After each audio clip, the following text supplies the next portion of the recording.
Comics are a unique medium. Still images arranged in sequence to tell stories. Comic artists have a variety of tools at their disposal to give life to their images. Some rely on composition, using diagonals to convey movement and dynamicism. Some show changes in pose or expression through panel transitions. These are all serviceable. They get the job done. They all have their place in the comics medium. But today I want to talk about my favorite comic paneling technique, the polyptych. Hello everybody, welcome back to the Liminal Pines. In Understanding Comics, Scott McCloud describes the polyptych as moving figures composed across a continuous background, often separated by gutters. It's a really simple technique, if you think about it. While the polyptych is generally about depicting movement and continuity within a scene, I think it exists in service of something more pivotal to comics: pacing. Here are some examples of this technique from some comics I've been reading recently. In the 2021 run of The Human Target, Greg Smallwood uses the polyptych several times throughout its 12 issues. In this scene, the characters are having a simple conversation, and they're framed like you'd typically see in comics. However, the background remains continuous, the characters separated by gutters. We're seeing a polyptych at play. You could imagine these panels as one whole image, and it would still function well for the purposes of storytelling. But by separating it with gutters, what does it add?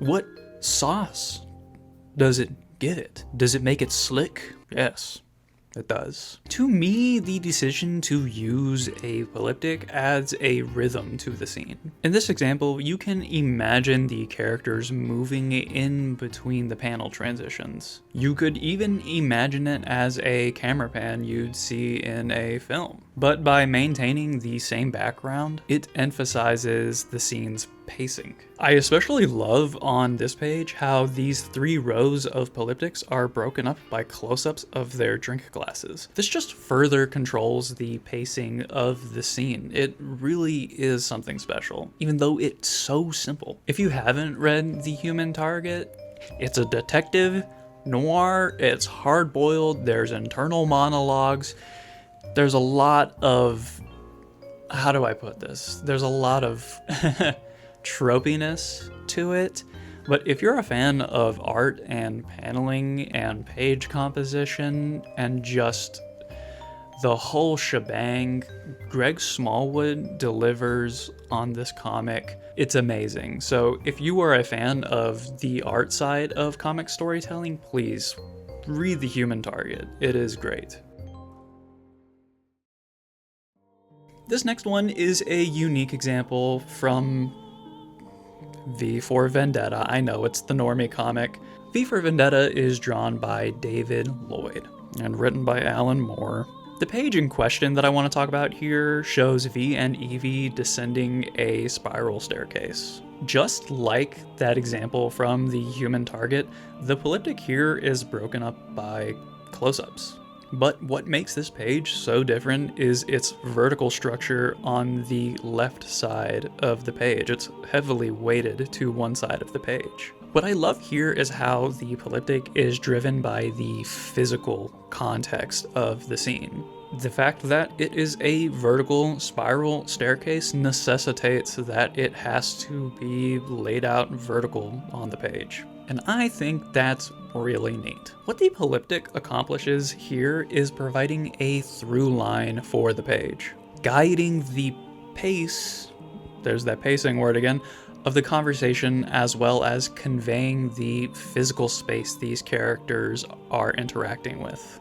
The gutters are placed there to show the passage of time as they descend the staircase, but it's all the same conversation. It's non-linear in its layout because readers will naturally want to read left to right, but as a whole, it gives context to the entire page and gives the conversation this momentum. I don't think I need to tell you to read V for Vendetta. It's not my favorite comic that I've ever read, but there's a lot to appreciate there. I think you have to mesh with Alan Moore's style of writing. I've read Watchmen as well. I really want to read Swamp Thing. I haven't read Swamp Thing and then From Hell, so I'm not the biggest Alan Moore stan, so to speak, but, you know, I don't need to tell you to read V for Vendetta. Watch the movie. The movie's actually, I'm gonna be honest, the movie's pretty good. And finally, we have this example by renowned French artist Mobius in the Incal. We all know Mobius is a master of comic storytelling. What's really interesting here in this example is that this polyptych was very hard to find. I think it's the only use of it in this entire 300-page graphic novel. And that's what makes it all the more compelling. It is admittedly a very simple polyptych. It is the simplest polyptych that we are looking at here today. It just shows two characters walking. And interestingly, the subject of the second panel is just these dialogue balloons. And this, again, is all about pacing, something the polyptych is really great at controlling. And the final of this 3-panel polyptych merely reveals the rest of the setting. I believe Mobius used the polyptych here simply as an establishing shot for the scene. And that's it. That's all that the polyptych is doing here. It is admittedly quite boring. It's mundane. But it shows that not every time you use the polyptych, you have to have this extravagant page composition. It can be used like any other technique. The important thing here to note is that it serves the scene, because comics are a storytelling medium. You don't want the technique, the craft, to overwhelm the reader when you're trying to tell a story. Yeah, you can have all of these crazy, cool, batshit insane. You're batshit insane! Sorry. Batshit insane techniques. I mean, you can wow the reader with that, but does it serve the story? I think that there is a lesson here from Mobius about restraint. But it does raise an interesting question. Why doesn't Mobius use the polyptych anywhere else throughout the Incal?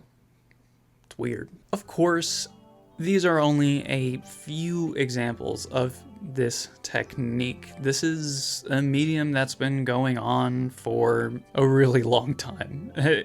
Comics have existed for a really long time. So there's bound to be countless infinite examples of the polyptych being used. What I love so much about the polyptych is that it conveys motion and time and otherwise still medium. It's another reason why comics are such a unique way to tell stories. Sure, film can show a full sequence in motion with music and editing and the whole shebang. But with a comic page, we can see it all unfold at once, on one page, simultaneously. We gain context within the entire page. So what are some uses of the polyptych in your favorite comics? Or how about this?